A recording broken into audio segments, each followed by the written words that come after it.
Hello and welcome to Agri-History. In this episode, we'll cover the domestication of nuts. In this episode, we'll cover 3 species of nut: Juglans regia, or the common walnut; Corylus avellana, commonly known as the hazelnut; and Castanea mollissima, also known as the Chinese chestnut. We will cover their domestication and natural history.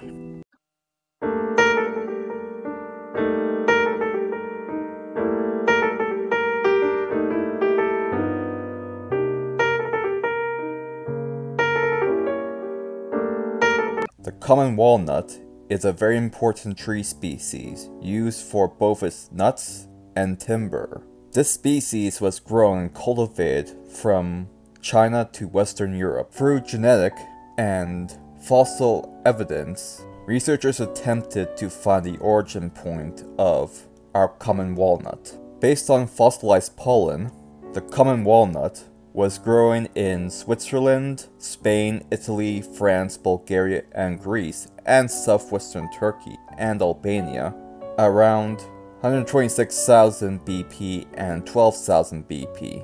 Based on the limited to no fossil evidence within the other layers, it is likely that the common walnut became extinct in that area around the Holocene era and was reintroduced to Europe via people. There are 2 views on how this happened. The first view is that people brought walnut trees from Turkey and Western Asia to Greece in the 4th millennium BP, and from there it spread to the rest of Europe. Recent findings have found that there may have been some surviving populations of primordial walnut in Europe, which led to a second hypothesis which suggests that our common walnuts were bred from those remnant populations. The results of the study regarding the domestication of walnuts, based on genetic diversity found in common walnuts in parts of Europe, specifically the Baltic regions, it was discovered that they had high levels of genetic diversity, similar to that of the Asian populations. This indicates a complete extinction event for primordial common walnut is unlikely, so the primordial center of origin for domesticated walnuts would be likely the Balkan region, with some crossbreeding between the Asian and the Balkan, with some evidence of introduced walnut germplasm from Turkey being used for crossbreeding. This may have happened via trade with the First Persian Empire. The genetic evidence seems to also suggest that there was some genetic divergence within populations of walnut in lost colonies of the Roman Empire, and these populations later reintegrated into each other through crossbreeding. So it seems that the walnut gene pool has evidence of expanding and contracting with the rise and fall and rise again of the Roman Empire.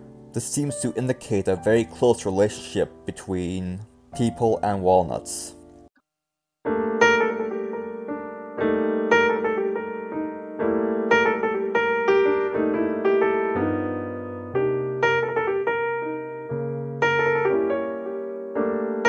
The next species on our hit list would be the European hazelnut. The actual origin point is unknown, but the earliest known civilization to cultivate this species is the Romans.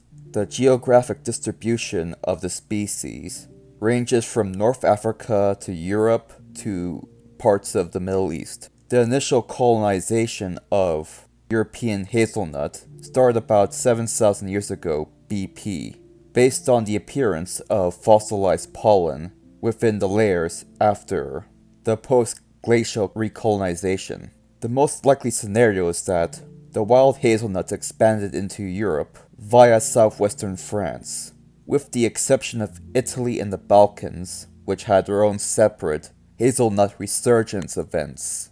Hazelnuts were also found in Mesolithic diets, based on fossil evidence. The only evidence of how and where it was domesticated comes from Pliny the Elder, who mentioned that they came from Asia Minor and the Pontus, or as you would call it now, the north coast of Turkey. This indicates that hazelnuts may have come from that location. Given that we have found evidence of some form of hazelnut cultivation in Mycenaean literature, it is also possible that Greeks brought hazelnuts to Rome.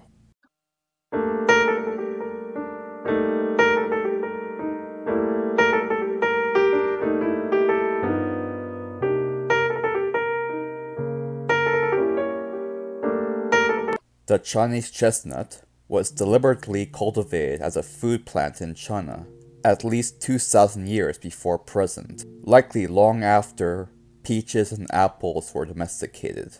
Although it is possible that it could have happened earlier, due to the findings of a reduction in conifer pollen in comparison to chestnut pollen, around 4,600 years ago BP. Some of the traits bred for in the domestication process were general improvement in yield and quality, but other examples are plant architecture, i.e. smaller, more branched trees in comparison to taller but less branched trees, as well as an increased thickness of the chestnut shell and the waxy coating on the nut itself to help improve storage. Populations of chestnut have the highest genetic diversity within northeast to southwestern China.